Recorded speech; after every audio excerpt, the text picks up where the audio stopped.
chants, slogans of "they must go," quote unquote, resounding across the country. Unofficial deadline given by the protesting groups for the illegal immigrants, remember, to leave is already over. And now the country is witnessing intensified protests in several parts.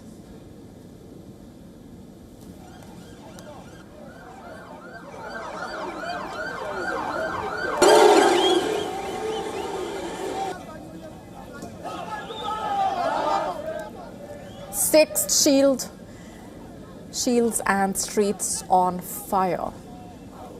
These are the visuals from Johannesburg, the epicenter of the anti-immigrant protests. Following minor skirmishes, security forces escorted some foreign nationals away from a mob. So far, at least 4 people have been killed in the weeks-long demonstrations. Police are out in force to maintain calm during the nationwide protests. So this was the beginning.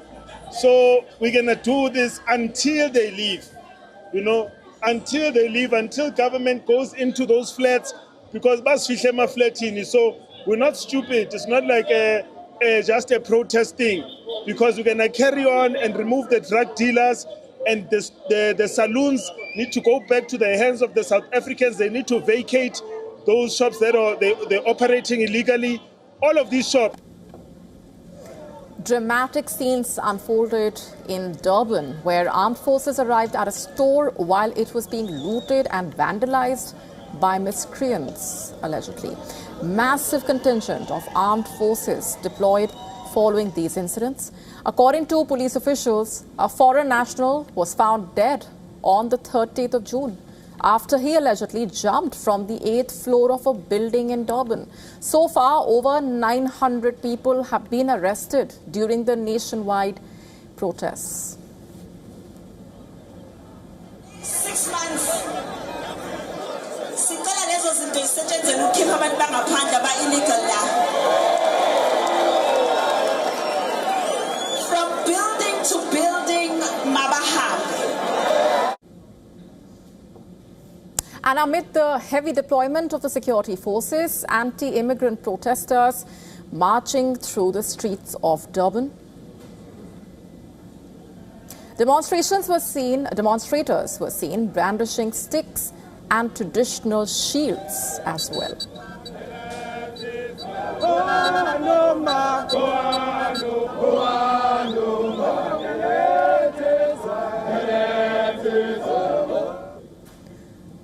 Sticks and shields, remember, symbolize bravery, ancestral connection and civic identity. In a way, they have become central instruments, in fact, in modern demonstrations. As the demonstrations continue to intensify, the government has ramped up repatriation drives. More than 25,000 people processed for departure in recent weeks. In the past few days alone, nearly 4,300 foreign nationals have been repatriated and more than 400 others have been deported.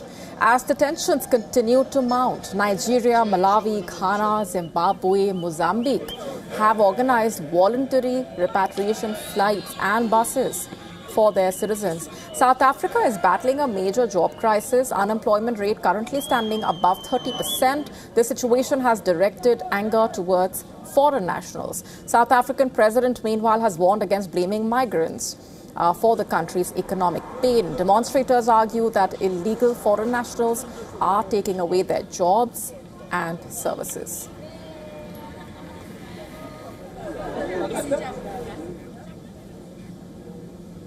And to unpack these developments and get us the bigger picture, with us on the broadcast this minute is Edwin Naidu, political commentator, with us on the broadcast from Johannesburg. Thanks very much for being here. I have to begin by asking you for your assessment of the situation on the ground. We just told our viewers about what's been happening in different parts, the sentiment. Where do you think things are headed at this point? And what do you make of these issues and demands that are being raised by the protesters?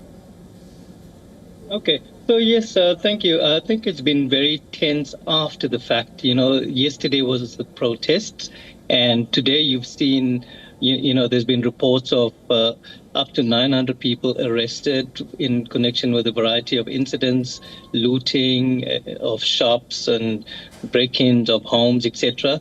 So there was one person also killed in a place called Alexandra, which is north of Johannesburg, near a place called Sandton.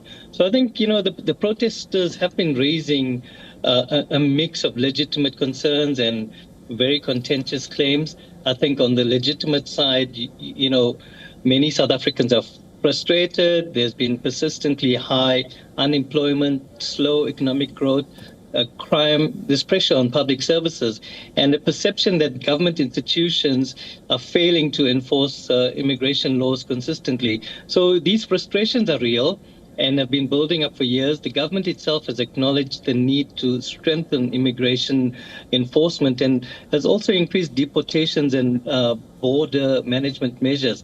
However, the controversial aspect, is the claim that undocumented migration is the primary cause of South Africa's socio-economic challenges. There's evidence to suggest, however, that the situation is far more complex. Statistics South Africa, which is our statistics agency, estimates that immigrants make up 5.1% of the population. So researchers and government advisory bodies have cautioned against, blaming unemployment, crime, or public service failures only to immigrants. So the protests appear to be drawing support, wide support, because they offer a clear target for public anger at a time, when many citizens feel excluded from economic opportunities. Yet there is a risk, I must say, that the issue is becoming increasingly framed as a struggle between citizens and foreign nationals rather than a broad debate about economic policy or governance and law enforcement capacity, etc. Yeah, I was just coming to that because, like you said, one part of this is about how the two should not be linked, foreign nationals and the economic pain or the job crisis. Then again, the question mark points towards the government and the authorities for failing to actually address the root causes of these issues. Certainly, we've been celebrating 32 years of democracy I think sometime in April, 27th of April. And throughout the year, you've been talking about the gains. But the reality is government has consistently failed to deliver on a broad base of things that matter to economic growth, that matter to creating opportunities. In South Africa right now, the narrative has been about widespread corruption, government leaders enriching themselves and their families. You've had the president embroiled in a controversy around money kept under the sofa, I think something like millions of dollars, and you've had cabinet embroiled in various different controversies. So you can't say that what's happening now is a consequence of just undocumented people in South Africa.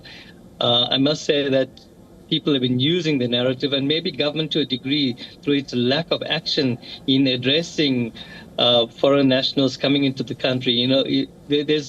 There's a place called Musina. There's a Beitbridge border post, which is in the province called Limpopo, or borders Limpopo, and from Zim. And people are able to walk in, sometimes apparently without papers, and just walk in and walk past the borders. So that's how lax it's been in one area. All right. I don't want to generalize, but it can get worse, probably.